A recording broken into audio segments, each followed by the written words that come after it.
உங்களுக்கு ஒரு கதை சொல்லட்டா?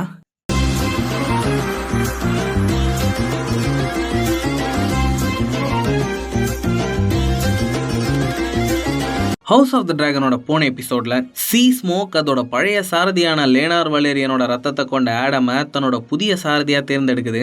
ஆனா அது தெரியாத ரெனேரா யாரோ டிராகனை களவாடிட்டாங்கன்னு நினைச்சு ஆடமை எதிர்கொள்றதுக்காக அவளோட டிராகன் சைரக்ஸ்ல ஏறி போறா. இப்போ இனிமே என்ன நடக்கும்? அப்படியே சேனலையும் சப்ஸ்கிரைப் பண்ணிவிட்டு அந்த லைக் பட்டனையும் தட்டி விட்டுட்டிங்கன்னா இன்னும் நல்லாயிருக்கும்.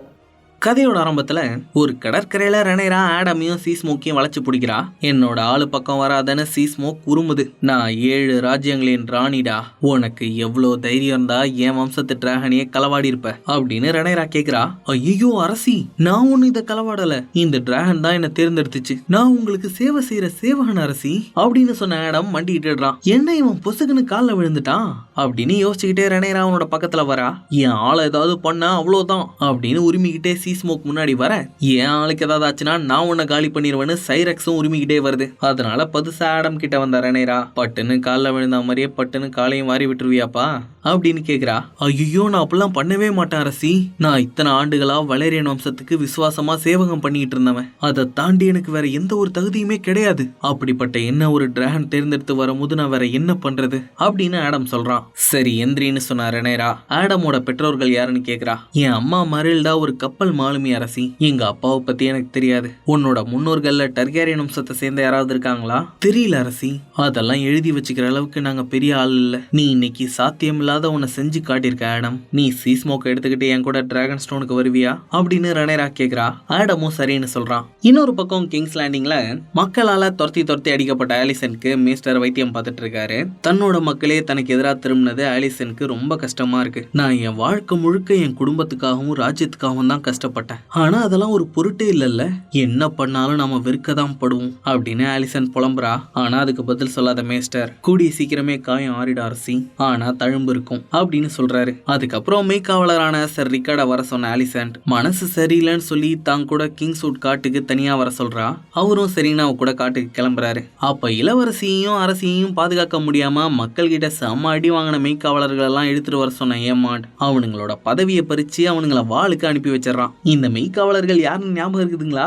அரசன் ஏகான் கூட குடிச்சிட்டு சுத்துவானுங்களே, அந்த பயலுக்கு தான். ஏகானோட சேர்ந்து தன்னை கலாய்ச்சத்துக்கு ஏமாண்டி இவனுங்களையும் பழி வாங்கிட்டாங்க. இந்த சம்பவத்தெல்லாம் மேல நின்று பாத்துக்கிட்டு இருந்த சகுனி கிட்ட சீஸ்மோக்கு ஒரு சாரதி கிடைச்சிருக்கிறதா வதந்தி வந்திருக்குன்னு அமைச்சர் சொல்றாப்ல.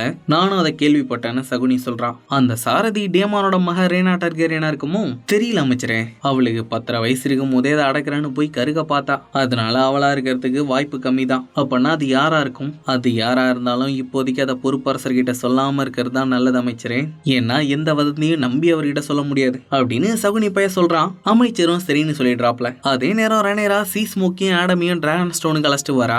சீஸ்மோக்கோட சாரதி ஒரு சாதாரண ஆளுன்னு தெரிஞ்சோன்னா அமைச்சர்கள் எல்லாரும் கொதிக்க ஆரம்பிச்சிடுறாங்க. அப்ப அரசவைக்கு வந்த மேஸ்டர் அந்த சாரதியை நாம நல்லா உபசரிக்கணும்னு, டிராகன் ஓட்டுற கலையையும் வலேரியன் மொழியையும் அவருக்கு கத்து தரணும்னு அரசி சொல்லியிருக்காங்கன்னு சொல்றாப்ல. அதை கேட்ட அமைச்சர்கள் இன்னும் கொதிக்கிறானுங்க. போதும் போதும் உங்க கொதிப்பு அடக்குங்கடா, ஒழுங்கா அரசி சொல்றதை கேளுங்க அப்படின்னு சொல்லி மாமா அவனுங்களை அடக்கி வைக்கிறாப்ல. இருந்தாலும் இப்ப அரசவைக்கு வந்தா அமைச்சர்கள்லாம் அதிகமா பேசுவாங்கன்னு ரெனேரா அரசவைக்கு வராம மிசேரியாவை பாக்கிறதுக்காக வரா. சீஸ்மோக் ஆடம தானாவே தேர்ந்தெடுத்திருக்கு மிசேரியா, அப்பன்னா கண்டிப்பா அவனுக்குள்ள டர்கேரியன் ரத்தம் ஓடணும், அதனாலதான் சீஸ்மோக் அவனை தேர்ந்தெடுத்திருக்கு. ஒரு வழியா என்னோட யோசனை வேலை செஞ்சிருச்சு மிசேரியா. ஸ்டெஃபனோட ரத்தத்துல டிராகன் வம்சத்தோட ரத்தம் பலவீனமா இருந்ததாலதான் டிராகன் கொண்டு இருக்கும்னு நினைக்கிறேன், அதனால நேரடி வாரிசுகள் யாராவது இருக்காங்களான்னு நம்ம பார்க்கணும் அப்படின்னு ரெனேரா சுருள்கள் எடுக்கிறா. அதை பார்த்த மிசேரியா சிரிக்கிறா. எதுக்காக சிரிக்கிற? என்ன தப்பா எடுத்துக்காதீங்க அரசி, நீங்க தப்பான இடத்துல தேடிட்டு இருக்கீங்களோன்னு எனக்கு தோணுது. நான் வேசிகள் விடுதியில இருந்தப்போ டர்கேரியன் வம்சத்து இளவரசர்களால வேசிகளுக்கு பிறந்த நிறைய பேரை பார்த்திருக்கேன். அவங்க எல்லாம் முறை தவறி பிறந்தவங்க தான், இருந்தாலும் அவங்களோட ரத்தம் உறுதியானதா இருக்கும். அதுக்காக முறை தவறி பிறந்தவங்கள டிராகன் சாரதியாக்க சொல்றியா? அப்படி பண்ணா எங்க டிராகன் வம்சத்தோட கௌரவம் என்ன ஆகிறது? உங்க தம்பிங்களான ஏகானும் ஏமாண்டும் கூட டிராகன் வம்சத்துல பிறந்தவங்க தானே அரசி, அவங்க உங்களுக்கு நியாயமா கிடைக்க வேண்டிய அரியணையை புடுங்கும் போது அவங்க கௌரவம் பார்த்தாங்க. பண்ணாங்களா அப்படின்னு மிசேரியா கேக்குறா.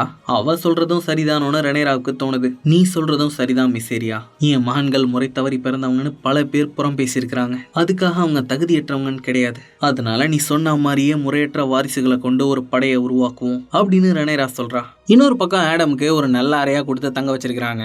எனக்கு திடுதுப்புன்னு இப்படி ஒரு வாழ்வா அப்படின்னு ஆடம் சந்தோஷத்தோட அந்த அறையை சுத்தி பார்த்துக்கிட்டு இருக்கும் போது மாமா அங்க வராரு. நீ எப்படா திடுதுப்புன்னு இங்க வந்த அப்படின்னு மாமா கேட்க அதுக்கு பதில் சொல்லாம அமைதியா இருந்த ஆடம், நீங்க என்ன கப்பல் கட்டுமான பணியில இருந்து விடுவிக்கணும்னு கேக்குறான். சரி சரி விடுவிக்கிறேன் அப்படின்னு சொன்ன மாமா ஏதோ சொல்ல வராரு. ஆனா அதை அப்படியே முழுங்கிட்டு நல்ல வேலை பார்த்தேன்னு சொல்லிட்டு கிளம்பிடுறாரு. அதே நேரம் டேமானோட அழைப்பை ஏத்துக்கிட்ட ஆஸ்கர் டல்லி மத்த ரிவர்லாண்ட்ஸ் பூக்கள் எல்லாரையும் கூட்டிக்கிட்டு ஹேரன் ஹாலுக்கு வரான். அவனை தனியா கூப்பிட்ட டேமான் புதிய பிரபுவானதுக்கு அவனுக்கு வாழ்த்துக்கள் சொல்ல, போன தடவை வந்த என்னென்னமோ விரட்டினீங்க அப்படின்னு ஆஸ்கர் கேட்கிறான். போன தடவை நீ எதுக்குமே உதவாத ஆளா இருந்தப்பா, ஆனா இப்போ உனக்கு முடிவெடுக்கக்கூடிய அதிகாரம் கிடைச்சிருக்குல்ல, அதனால சரியான முடிவு எடு அப்படின்னு டேமன் சொல்றான். அரசியின் பேரால நீங்க பண்ண காட்டு மிராண்டித்தனத்தை வச்சு பார்க்கும் போது நான் பச்சை அணியினரோட பக்கம் தான் போயிருக்கணும். ஆனா என் மூத்தோர் அரசர் விசேரிஸ்க்கு கொடுத்த வாக்க நான் மதிக்கிறதால நான் ரெனேராவை அரசியா ஏத்துக்கிறேன். அதோட நீங்க அவங்க கணவனா இருக்கிறதால உங்களையும் அரசனா ஏத்துக்கிறேன். அப்புறம் என்னடா தம்பி, வா வா மத்த பிரபுக்களை போய் பார்ப்போம். அது சரிப்பட்டு வரும்னு எனக்கு தோணல அரசே.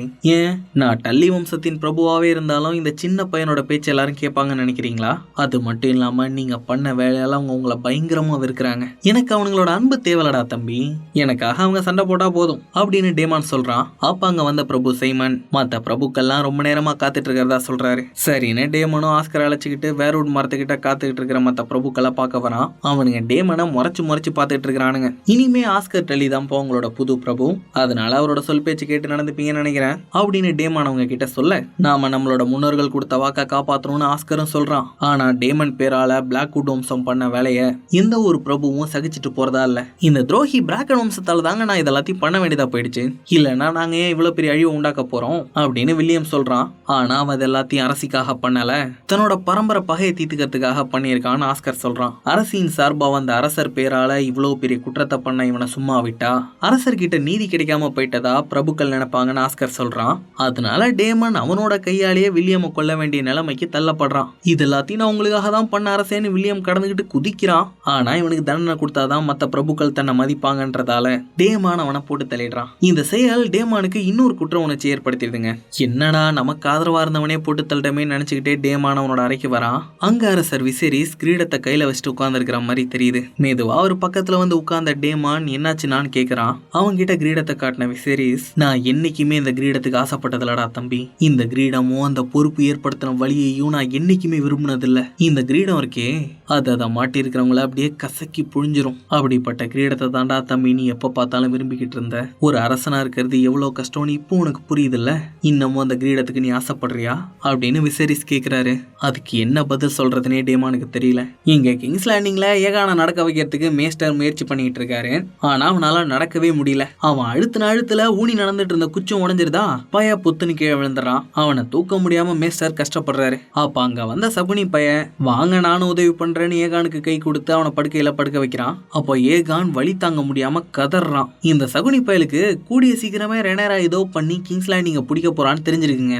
அதனாலதான் ஏகானை சீக்கிரமா நடக்க வைக்க சொல்லி மேஸ்டர் கிட்ட சொல்லி இருக்கிறான். அரசர் நடக்கிறதுக்கு எவ்வளவு கஷ்டப்படுறாருன்னு பாக்குறீங்களா லாரிஸ், இவ்வளவு சீக்கிரத்துல நான் அவரை நடக்க வச்சிருக்கவே கூடாது அப்படின்னு மேஸ்டர் சொல்ல, நீங்க அரசர் எப்படியாவது நடக்க வச்சுதான் ஆகணும் மிஸ்டர், கொஞ்ச நேரம் கழிச்சு மறுபடியும் முயற்சி பண்ணுங்க அப்படின்னு சகுனி சொல்லிட்டு போறான். அதே நேரம் ட்ரிஃப்ட்மார்க் துறைமுகத்துக்கு வந்த மாமா அங்க இருந்து ஆலினை தனியா கூப்பிட்டு அரசி ரெனேராக்கு சில மீன்பிடி கப்பல்கள் தேவைப்படுறதா சொல்றாரு. எவ்வளவு செலவானாலும் பரவாயில்ல ஆலின், நம்பிக்கையான மாலுமிகளை கொண்ட மீன்பிடி கப்பல் அனுப்பி வை. அவங்க எல்லாரையும் டிராகன் ஸ்டோன் கடற்கரையில காத்திருக்க சொல்லு. அரசி கொடுத்து அனுப்புற தூது அங்க வந்து சேரும். அதோட இன்னொரு முக்கியமான விஷயத்தையும் சொல்றதுக்காக தான் நான் வந்தேன். ரெனேராவோட டிராகன்கள்ல ஒண்ணுக்கு உன் தம்பி சாரதியா இருக்கிறான் ஆலின். பெல்லாரியன் வம்சம் டிராகன் ரத்தத்தை கொண்டவங்க கிடையாதுன்னு எனக்கு நல்லாவே தெரியும். ஆனா அவங்க அம்மாவோட வம்சம் எப்படிப்பட்டதுன்னு எனக்கு தெரியாது. ஒருவேளை அவ டிராகன் வம்சத்துல வந்தவளா இருந்தா கண்டிப்பா உன்னோட ரத்தத்திலயும் அந்த சக்தி இருக்கும் அப்படின்னு மாமா சொல்றாரு. ஆனா ஆலின் அதை ஏத்துக்கிற மாதிரி இல்ல. என் தம்பி ரொம்ப நாளா ஒரு அடையாளத்துக்காக ஏங்கிட்டு இருந்தான் பிரபு, அதனால அவனால முடிஞ்சிருக்கலாம். ஆனா நான் கடலை சேர்ந்தவன், எனக்கு அந்த தகுதி இருக்கும்னு தோணல அப்படின்னு சொல்றான். மாமாவும் சரின்னு அவனை விட்டுடுறாரு. இன்னொரு பக்கம் வேல்ல ரேனாவையும் ரெனேராவோட குழந்தைங்களையும் அவங்களோட டிராகன் முட்டைகளோட சேர்த்து ஜெயனாரின் கோட்டையை விட்டு அமுச்சு அடைச்சு வச்சிடறா. எப்படா கோட்டை கதவை சாத்திட்டு உள்ளார போவான்னு பார்த்துட்டு இருந்த ரேனா அவ உள்ள போன உடனே டிராகனை தேடி ஓடிடுறா. அந்த இடத்துல சுத்திட்டு இருக்கிற டிராகன் தந்தூரி போட்டு சாப்பிட்டுட்டு போன இடத்துக்கு வந்தவ அங்க இருக்கிற தடயங்களை வச்சு டிராகனை தேடி போறா. ரேனா சின்ன வயசுல இருந்தே தனக்குன்னு ஒரு டிராகன் கிடைக்காதான்னு ஏங்கிட்டு இருக்காங்க. அதனாலதான் இந்த டிராகனை தனதாக்கிரணும்னு வெறி கொண்டு போயிட்டு இருக்கா. இன்னொரு பக்கம் மேய்காப்பாளரோட காட்டுக்கு வந்த ஆலிசன்ட் மறுபடியும் அரண்மனைக்கு போக விருப்பம் இல்லாம காட்டிலேயே கூட நடிச்சு தங்கிடுறா. அந்த சமயம் டிராகன் ஸ்டோன் அரண்மனையில ரெனேராவை பார்க்க வந்த ஜேஸ், என்னமா கண்டவனெல்லாம் டிராகன் சாரதி ஆக்குறீங்க, அப்புறம் டிராகன் வம்சம்னு சொல்லிக்கிறதுக்கு நாம எதுக்கு அப்படின்னு ஆவேசமா பேசுறான். இங்க பாரு ஜேஸ், நாம போர்ல ஜெயிக்கணும்னா ஏமாண்டையும் அவனோட டிராகனையும் வீழ்த்தியே ஆகணும். ஆனா அது நம்ம கிட்ட இருக்கிற டிராகன்களை வச்சு மட்டும் முடியாது ஜேஸ். நீ என்ன என்கிட்ட இருக்கிற சைராக்ஸையும் உங்ககிட்ட இருக்கிற வெர்மேக்ஸையும் வச்சு வேகார ஜெயிச்சிடலாம்னு நினைக்கிறியா? ஒருவேளை நாம இந்த போர்ல தோத்தோம்னா ஆயிரக்கணக்கான பேர் இறப்பாங்க. ஆனா நம்ம கிட்ட சாரதிகளை கொண்ட பல டிராகன்கள் இருந்துச்சுன்னு வை, நான் என்னோட அரியணையை மீட்டெடுத்து தேவையில்லாத இந்த போரை முடிவுக்கு கொண்டுட்டு வருவேன். அப்ப அந்த அரியணையோட அடுத்த வாரிசு என்னோட அடுத்த வாரிசே நீதான்டா அப்படின்னு நீங்க தாமா நினைச்சுக்கணும். என் முடி கருப்பு முடியா இருக்குமா, உங்க முடி மாதிரி வெள்ள முடியல. இது நான் ஹார்வின் ஸ்ட்ராங்குக்கு தவறா பிறந்தவங்கிறத காட்டாதுன்னு நினைக்கிறீங்களா? என்கிட்ட டிராகன் இருந்தா மட்டும்தாமா என்னால வாரிசுவத்தை கோர முடியும். ஆனா அந்த தகுதியை கண்டவனுக்கு எல்லாம் கொடுத்து நான் வாரிசு இல்லைங்கிறத சொல்லாம சொல்லிட்டீங்கல்ல அப்படின்னு ஜேஸ் சொல்றான். அவங்க கிட்ட வந்த ரெனேரா கலங்கிக்கிட்டு எனக்கு இதை செய்ய விருப்பமே இல்லைன்னு சொல்றா. ஆனா கடவுளா கொடுக்கிற வாய்ப்பை மறுக்க முடியாதுன்னு சொல்லிடுறா. இதனால கடுப்பான ஜேஸ் கோவமாங்கிறது கிளம்பிடுறான். அடுத்த நாள் விடிய காலையில அரண்மனைக்கு வந்த ஆலின் கிட்ட இதை எப்படியாவது என் ஆளுகிட்ட கொண்டு போய் சேர்த்துருன்னு மிசேரியா ஒரு தூதை கொடுக்குறா. ஆலினும் அந்த தூதை ஒரு மீனவன் மூலமா கிங்ஸ் லேண்டிங்ல இருக்கிற அவளோட ஆளுகிட்ட கொண்டு போய் சேர்த்துறான். டர்கேரியன் வம்சத்துல தப்பி பிறந்த எல்லாரையும் மீனவ படகு மூலமா டிராகன் ஸ்டோனுக்கு அனுப்பி வைக்க சொல்லி மிசேரியா செய்தி அனுப்பி இருக்கிறா. அந்த செய்தியை படிச்சவ அவளோட ஆளுங்க எல்லார்கிட்டயும் போய் அதை சொல்லிடுறா. எல்லாருமா சேர்ந்து மூல முடுக்குல இருக்கிற முறையற்ற வாரிசுகள் எல்லாம் கண்டுபிடிச்சு அவங்க கிட்ட அந்த செய்தியை சொல்றாங்க. ரெனேரா டிராகன்களை கட்டுப்படுத்துறதுக்காக முறையற்ற வாரிசுகளை டிராகன் ஸ்டோனுக்கு வர சொல்லி இருக்கிற செய்தி ஊர் முழுக்க தீயா பரவுது. அத உல்ஃபோட கூட்டாளிங்களும் அவங்க கிட்ட வந்து சொல்றானுங்க. அதை கேட்ட உல்ஃபுக்கு எது டிராகன் அடக்கணுமான லைட்டா ஜெர்க் ஆகுது. ஆனா அவனோட கூட்டாளிங்களாம் அவனை உசுப்பேத்தியே ஒத்துக்க வச்சிடறானுங்க. இதே போல ரெனேரா அழைப்பு விட்டுருக்கிற செய்தி ஹியூஜ் ஹேமருக்கும் தெரிய வருது.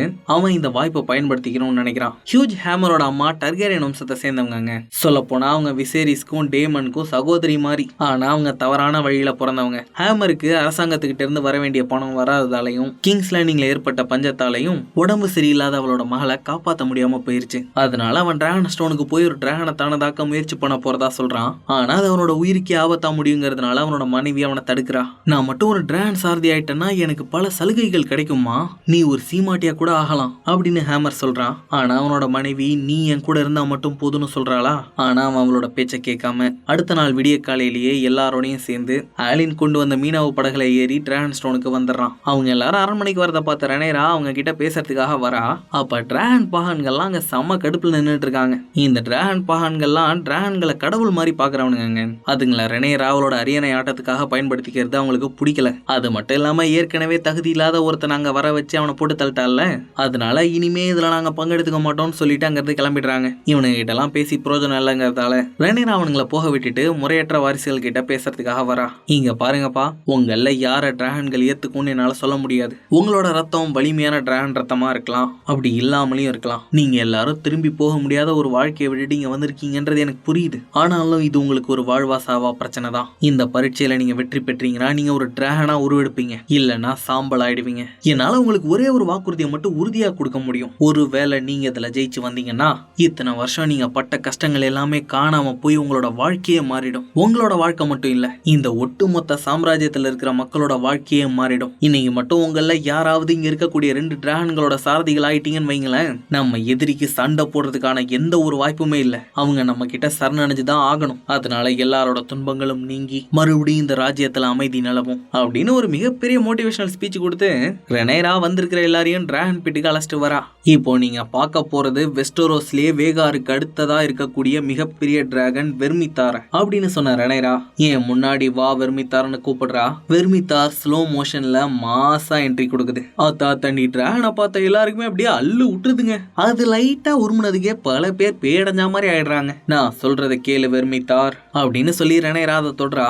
அது அப்படியே அமைதி ஆயிடுது. சரிப்பா, உங்கெல்லாம் முதல்ல யார் வர போறீங்க அப்படின்னு ரெனேரா கேட்க எல்லாரும் பயத்துல ஒருத்தர் மூஞ்ச ஒருத்தர் பாத்துக்கிறாங்க.